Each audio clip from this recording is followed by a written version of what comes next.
Boy, these new LED lights that we just installed in the tailgate are really helpful. I'm out here tonight working on my water solution for the back of the truck. I'm trying to get my plumbing finalized. I got to get this insulated before we leave for West Virginia this weekend. And I have to change it because we changed which tank we were using. We were using a Scepter, a 5-gallon Scepter jerry, and now we're using a 6-gallon Reliance jerry can that we picked up from Walmart. I've actually had these for a while. They're the original jerry cans that I used to carry on the truck back when we used to keep the water up on top. The biggest reason we made this switch is the Scepter can. It's a great can, but it tapers out at the bottom, and we had it laying on its side, and it was really difficult to get it between the box and the side window of the truck. Where you can see the Reliance can is actually quite a bit narrower, so there's going to be a lot more room for insulation to wrap the can, and it holds an extra gallon. It is a little bit, I guess, deeper this way. So what we've actually done is put a 90-degree fitting up here that a hose attaches to, and it's got a half-inch piece of PVC, or half-inch diameter PVC that goes to the bottom of the tank. And then we're going to use a flexible hose to run down to our flow jet pump connection. And that flow jet pump is actually in the box right underneath the jerry can, and then underneath here the plumbing pipe runs underneath in this box here and it's completely insulated. And then you just have a quick disconnect fitting right here.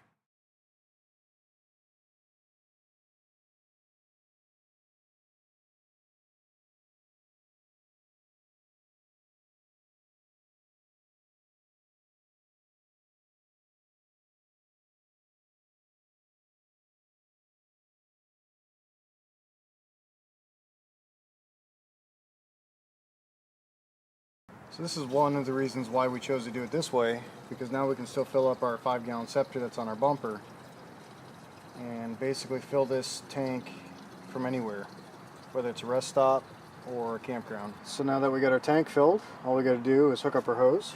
So we disconnect our plug, put our hose in there,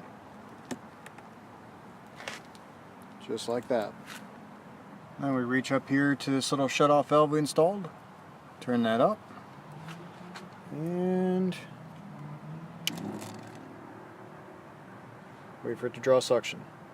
And it may be necessary to purge the air.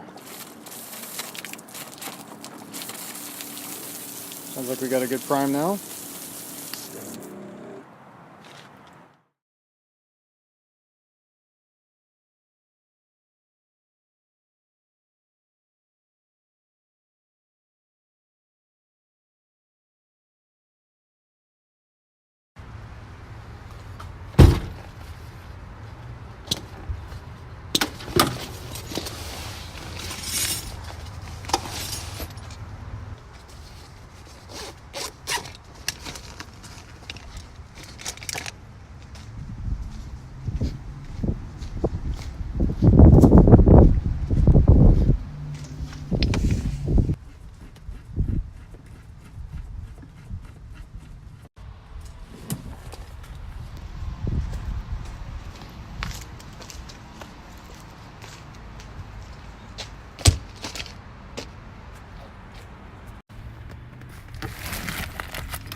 Why doesn't my light work?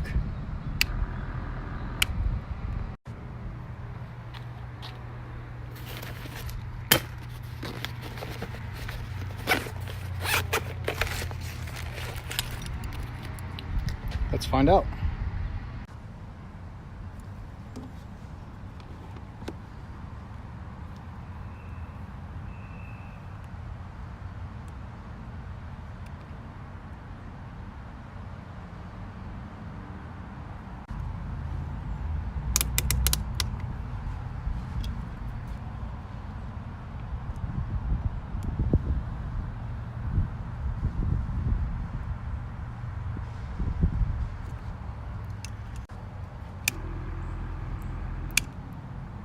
Guess I just have a bad light.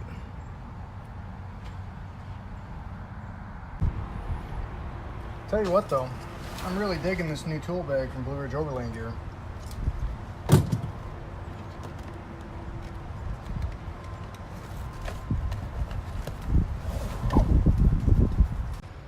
So some of you have asked what we use for an onboard water setup, and I figured I'd give you guys a quick walkthrough of that. I know I've mentioned it before, but I haven't really been able to show you the components, and since I've got everything torn apart, now would be a good time. So for a container, we have just a 6-gallon Reliance jerry can that you can pick up at Walmart. And I've wrapped it in jute, and then this is AC ducting tape to hold the jute in and also act as a reflective barrier for when it's cold. On that, I've taken some PVC piping, and I basically made a siphon tube with a regular garden hose 45-degree fitting on it.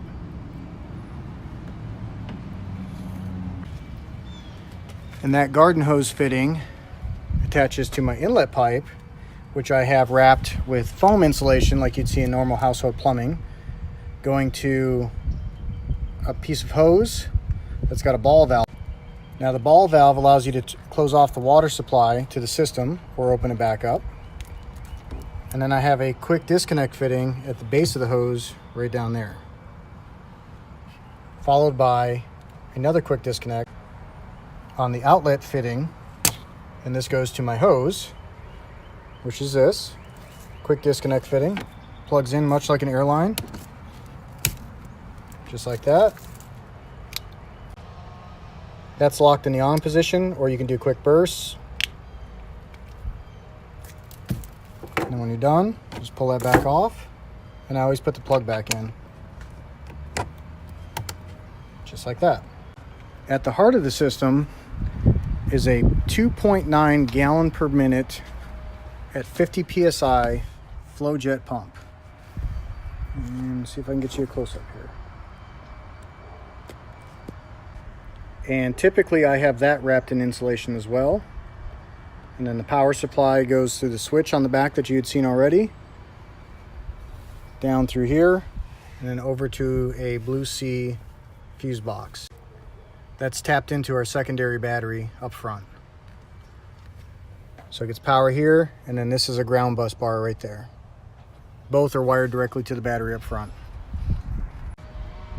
Now, by no means is this a perfect setup, but one really nice benefit of this, and a caveat, is because it's a siphon, when you turn the pump off, all the water drains back into the tank, so it won't freeze in the line. The bad news is, when you turn the pump back on, you're going to have a bunch of air in the line because everything drained back into the tank. So you're going to have to purge the air back out of the line and out of the system. The good news to that, though, is that you're not going to have any frozen pipes, and you don't have to worry about your pump freezing up or cracking. Now, the diaphragm pump, or the diaphragm style pump that FlowJet uses, is really nice because it doesn't use an impeller. So even if it does freeze a little bit, it's not going to damage the internals of the pump. And even if it does damage the internals of the pump, as long as it doesn't crack the housings, it's just a diaphragm, so it's completely serviceable. So I hope that gave you guys a little bit of insight on how our onboard water system works, and possibly gave you some ideas for your own system if you're thinking about putting one in your vehicle. It's not a complicated system. It's not that hard to do. It's just figuring out how you want to do yours and what your requirements are.